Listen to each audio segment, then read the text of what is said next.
আসসালামু আলাইকুম ভাই। ওয়ালাইকুম সালাম ওয়া রাহমাতুল্লাহি ওয়া বারাকাতুহু। কেমন আছেন?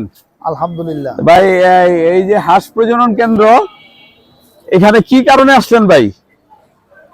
আমি এই জায়গায় আইছি 200 বাচ্চার বুকিং দিছি আর কি। মানে হাঁসের বাচ্চা ডিম পাড়ার জন্য 200 বাচ্চার বুকিং দিছি। কোন কোন যাত্রা দিলেন? এটা ওই যে খাকি ক্যাব নাকি বলে যেটা ডিম বেশি জিন্ডিং জিন্ডিং। জিন্ডিং। কত করে রাখলো পিস? 20 টাকা পিস। 20 টাকা করে রাখছে। তো ওই ওই যে সারে যে ই করলো, জি জি। তা উনি তো আমার থেকে এখন 25 টাকা করে দেখা যায়। 25 টাকা করে? তাহলে আমি জিগাই নাই, আমি মনে করছি 20 টাকা করে আর কি। ও, আপনি কিছু জিজ্ঞেস করেন নাই? করি না, 2000 টাকা নিছে আমার কাছ থেকে। আর আপনি কি কইছে 20 টাকা করে? আগে 20 টাকা করে নিছি, অনেক 25 টাকা হইছে। ও আগে আমি অর্ডার করছিলাম আগে 20 টাকা করে, বুঝতে পারছি। তাহলে আপনি আর এখন নতুন করে করেন নাই? নতুন করে জিজ্ঞাসা করি নাই মানে। ও বুঝতে পারছি, এর লেগে আমিও তর্ক ধরছিলাম। পরে বললো না 25 টাকা, আমি বললাম উনি তো বললেন 20 টাকা করে, কে কইছে? ও তাইলে আমার তো 2000 টাকা অ্যাডভান্স নিছে, তাহলে 25 টাকা করে দর বলেছে। আপনি কত তারিখে দিব কইছে? মার্চের 5 তারিখে। 5 তারিখে? আমার দিছে 11 তারিখে। মার্চ মাসের? হ্যাঁ, ফেব্রুয়ারি মার্চে। জি জি জি। আর একটু গরম না পড়বো, আমিও শেড টেড বানায় রাখছি। ওই এইটা করার পরে তারপরে আমি ইনশাল্লাহ করব। আপনি কতটি বুকিং দিছেন? আমিও দিছি। আপনি দিছেন কতগুলি? আমি 200। আমিও 200। আমি বিভিন্ন জাতের নিব, আমি কাকলি নিতাম। ও আচ্ছা। কিন্তু কাকলিটা নাই, তারপরে বেজিংটা নাই, তারপরে আবার খাকি ক্যাম্বল সেটাও নাই। আছে মানে ডিম দিবে, তারপর তারা হ্যাচিং এ দিবে। আর যেহেতু বাইরে থেকে কিনতে গেলে এটা 60-65 টাকা 70 টাকা পড়ে। আর বেজিংটার দাম আরো অনেক বেশি পড়ে জায়গা। এখান থেকে একটু লেট করে নিলেও দেখা যায় যে শীতটা আওয়াজ জাগা, আমারও একটু সময়টা হয়ে আসে। আমি ওই হিসাব করে দিছি শীতটা গেলে গা। এখন আপনি কি এর আগে নিছিলেন তো বললেন? এর আগে নিছিলাম 100। জি। ওইগুলা দেখা গেছে একটু বড় হইছে, ওরে বিক্রি করে দিছি একটু ঝামেলার কারণে। আবার মন চাইছে যে আবার 200 নিয়ে ডিম পাড়ার ডিম কিছু খাইলাম, কিছু বেচলাম, মানে শখ করে আবার বললাম আর কি 200 নিয়ে। এইটা বেশি করে নিলে ভালো হয়। কি লেগা, এখানে তো পুরুষ আর মহিলা আপনি তো আলাদা করে নিতে পারবেন না। দেখা যায় যে এরা পুরুষের সংখ্যাটা বেশি দিয়ে দিল, ঠিক আছে, মহিলাটা কম দিয়ে দিল, তখন দেখা যায় লসের ভিতর পড়ে যাবেন। দেখা গেছে পরে জব করে খাইলাম, তখন লসের ভিতর হয়ে যায়, খামারি তখন লসের ভিতর হয়ে যায়। এই কারণে দেখা যায় যে যদি বেশি করে নেওয়া হয় তা পুরুষগুলি লগা, মহিলাগুলির আবার নতুন করে আবার 200 দিলাম। তাহলে দেখা যায় আমি নিবো তো আরো বিভিন্ন মিলাই দিলে, যে কারণেই।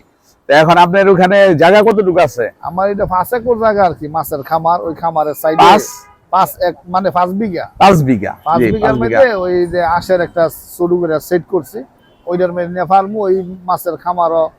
সেটা যে করছেন কতটুকু করণ যায়? এটা পুকুরের উপরে করছেন না সাইডে আর কি? সাইডে করছেন। কতটুকু রাখা যাবে? আপাতত অনেক 200-300 যাতে ফালতার ওই মিলে করছে আর কি। ওই মিলে করছেন। এমনি মুরগির যে আপনি বলছিলেন মুরগি লেয়ারের সেট ছিল, 2000 লেয়ার মুরগি ছিল আর কি। ওই সেট কি আছে? না ওইগুলো সব নষ্ট হয়ে গেছে। ওই সেট ভাঙিয়েছিল, নষ্ট হয়েছে। এগুলো ভাঙিয়ে নষ্ট। আপনি কি মনে করেন যে আপনি লেয়ার মুরগিটা না করে আপনি হাঁসটা করলে মনে হয় ভালোই তো? আমি এই জন্য মানে ওই যে প্রাথমিকভাবে 200 নে বুকিং দিলাম। দেখা গেছে যদি 100-150 মানে ওই যে 80 টিহে আর 50টা আশা হয়, ওই দিয়ে দেখা গেছে কিছু খাইয়ে ফেলাইলাম। আর এটি ডিম পালে এটা পাইলে দেখি, যদি এটা মানে লাভজনক দেখা যায় তাহলে পরবর্তীতে 500 বা 1000 মানে বুকিং দিয়ে লোক লাগিয়ে পরে পালবো। এটা মানে শখের বসে তো আবার করা আর কি। কারণ 100 একবার নিছিলাম, ইয়ারা অনেক আগে মানে 5-7 বছর আগে নিছিলাম 100। ওই দিয়ে দেখা গেছে মানে ডিম পাড়া শুরু হয়েছে পরে আস্তে আস্তে খাইয়ে লাইছি। আচ্ছা, তাইলে আপনি মনে করেন যে এখন এই হাঁসটা যদি নেওয়া হয়, অর্ডার দিলেন, তাহলে আপনি হাঁসটা দিয়ে আপনার যাত্রা শুরু করবেন। মানে আমি একজনকে নিয়ে দিতেছি আর কি, মানে আমি নিজে দর করবো না, আরেকজনকে নিয়ে দিতেছেন। মানে আমার এক শুভাকাঙ্ক্ষীকে নিয়ে দিতেছেন। এখন আপনি কি মনে করেন যে এই হাঁসটা যদি সে করে, সে লাভবান হইতে পারবে ইনশাল্লাহ? আশা করি যদি আল্লাহ পাকের রহমত থাকে, রোগ বালা না হয়, ভ্যাকসিন ঠিক মতো দেয়, খাবার দাবার ঠিক মতো দেয়, তাহলে আশা করি মানে লাভবান হইব আর কি। ইউটিউবে কি এগুলি দেখছেন আপনি এর আগে? যে অনেকে এগুলি তো আগ্রহ হয় ইউটিউব দেখে, সময় পাইলে মাঝে মাঝে একটু দেখি আর কি। ইউটিউবটা দেখেন, যারা নিয়ে দিতেছি এর জন্য আমার দেখাটা আর কি, দেখাটা মানে ওই 200 নিয়ে যদি সাকসেস হয় বা দেখি, তাইলে ওই জায়গায় আরেকটা বড় শহর আকারে 500 বা 1000 একটা খামার কইরা। অনেকে আসলে জিনিংটা নিতে চায় না। জিনিংটা বলে যে ডিমের জন্য অত্যন্ত ভালো বলে, ঠিক আছে, আমি মনে করি যে সব হাঁসই ভালো, তবে কেউ মাংসের জন্য, কেউ ডিমের জন্য। অনেক যেটা পাওয়া গেছে এটা নিলাম। হ্যাঁ, অনেক এটা এটা ওজনে কম হয় দেখে মানুষ এটার প্রতি আগ্রহটা মানে এটা নেওয়ার পরে দেখা যাক না 200 হইতো। হ্যাঁ, তারপরে দেখা গেছে এই জায়গায় না পাইলে অন্য কান্তে যেটা পাওয়া যায় ওই জায়গা থেকে ভালো, যেটা ডিম বেশি দিব সেটা পরবর্তীতে আনবো। 200 পাইলে 5 মাস পরে এটার একটা রেজাল্ট বোঝা যাবে। হ্যাঁ, হ্যাঁ, যে ডিম বেশি না, 5 মাস, 5 মাস, অনলি 5 মাস। তো 5 মাসের পরে দেখা গেছে আবার এটা ভালো না লাগলে অন্য অন্য আর কোম্পানিতে যাতে আর দেখা কি গেছে নিয়ে যাব। সরকারি হেসারিত পাই নাই, ওই যে মালিকানা যে খামার আছে যারা মানে রেটটা বেশি করবো আর কি, একটু বেশি বলে হ্যাঁ কাছ থেকে নিয়ে নিলাম। আচ্ছা, ঠিক আছে, ধন্যবাদ ভাই আপনাকে, অনেক অনেক ঠিক আছে, ধন্যবাদ, ওকে। ভালো থাকবেন, আসসালামু আলাইকুম। আসসালামু আলাইকুম।